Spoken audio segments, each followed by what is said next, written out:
I don't know how to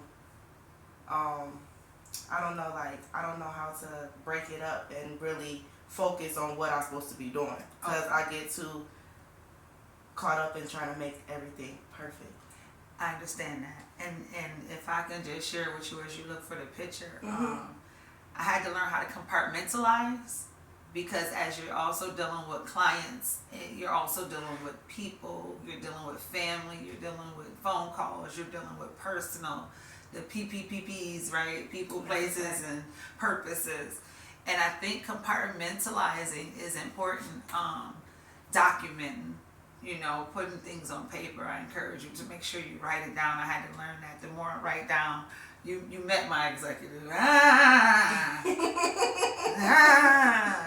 Right? And trusting the team. So I saw a lot of people around you, and it's okay to let them in. So I think that's something that I want to encourage you and others that when we get there, because that's a powerful thing. But it's called compartmentalization, and I remember the lesson that I got out of that. Because share it with you real quick. I had a professor, right, who was one of my favorite professors that eventually became my boss. Big shout out to Brian Stratton. He'll be at the event tonight. So you got the Kim Possibles. Oh my gosh! I don't know how good you guys can see it, but if you go to her page, we're going to share this one. Okay, so that's on your Instagram page. Be careful, because, yes. That's instant. Look at that. Look at that. Look at that. That's all I can say is you see that color. That's all I'm just saying. That's popping. Like, that stands out. And you got to go see it. But the characters, you share that again so it'll be top of your page. Okay. Okay. And this is with her actually with them on. And look how good they look. Y'all got to go to her page to see. You got to follow. Tony's, what is it? What's your Instagram? Tony's Beauty _ bar. That's what it is. So y'all got to go see that for yourself. So I'm going to give you a little bit more, and then we're going to, get my nails done, because, and I did I tell you what had happened was when you don't take self-care time? You never told me, but can I make an assumption? Yes. I feel like you were like, what is it? You know the word I'm looking for. Extended.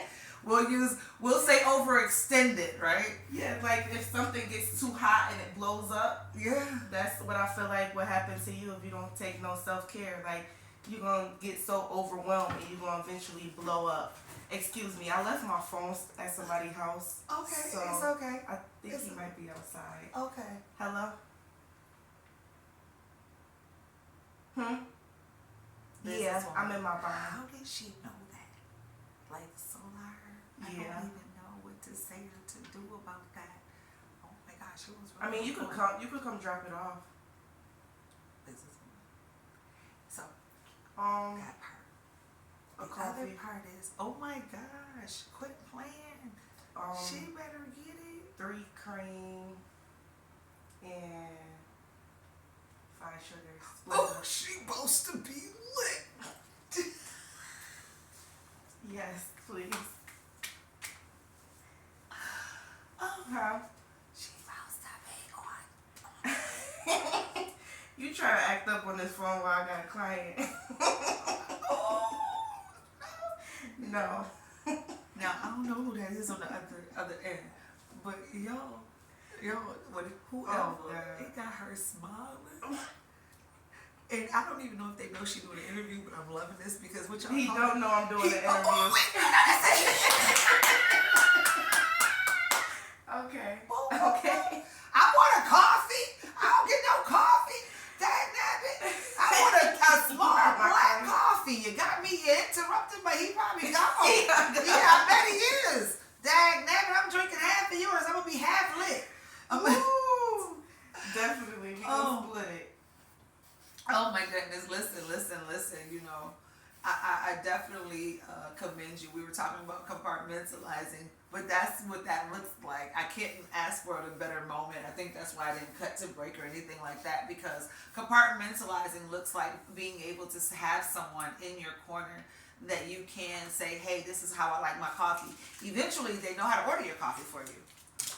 And then they don't. It's so crazy because I don't really get coffees from Oh God, I don't really get coffees from Tim Hortons, but it was like he offered it, and it was like, sure, why not get me a coffee? I do drink coffee, I just don't get them from Tim Hortons. So I hope it tastes good. Right. I haven't had one in a while myself, but I find it ironic that as we're talking about letting people in and compartmentalizing and how life happens, I'm proud of you for taking that. And so thank y'all, and y'all need to thank Tony, because she ain't have to let y'all in, because she could have been like, cut the break. Don't you got a commercial? I don't yet. Just to tell you that I don't edit. I just put this joker up and call it a day, especially over here on YouTube. So just a little bit more, and then we're going to ask that you give the information. I know we talk about passion and we talk about creativity. Now I just want you, because you have young women who were at your grand opening, and I will never forget their faces. They sat in the front row. It's like a whole, did you notice that all the young, I think those was my sisters. Those little ones? Who was those, like the little children? Those was my mom daycare kids, but one of them was my goddaughter. Now let me tell you how they looked at you. Let me show them. The one young lady, I was hoping that. She was wearing a purple coat? I think so. Ava? Yes! She was like, I know, I'm an artist too. And then you had the young teenage girl with the heart in her head, and she was dressed like God sister. Right? And they were front and center and so scoped in to seeing you launch the Beauty Barn. And it was like the look on their face was priceless. The one was like, do I have money? I want to get in the raffle to support. She didn't even care whether she won or not. She just wanted to get in and support.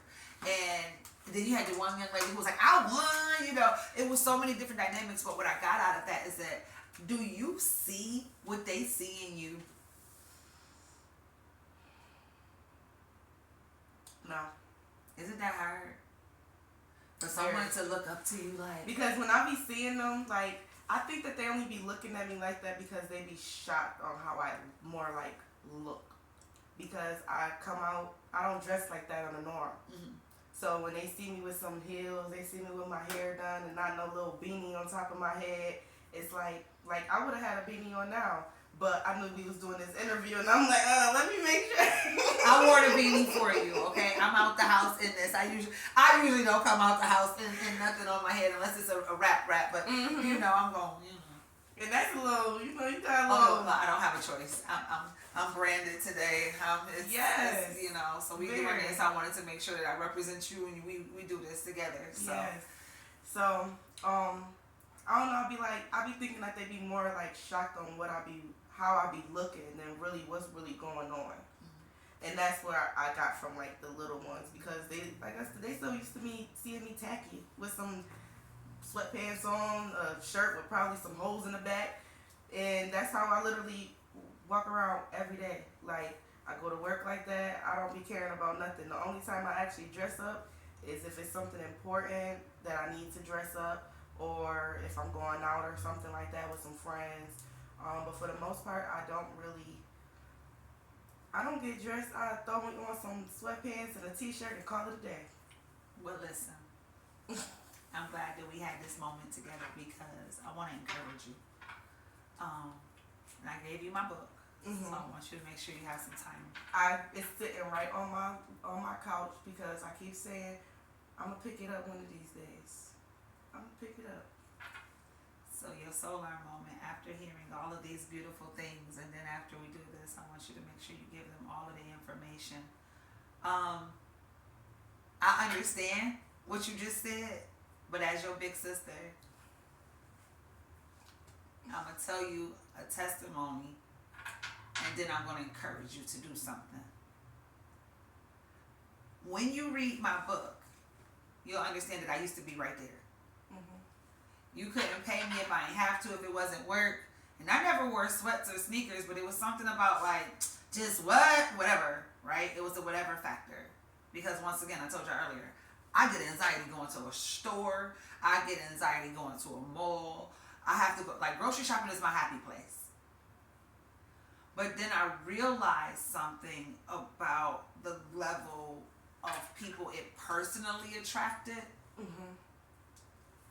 Professionally, they got what they got because they saw the professional side.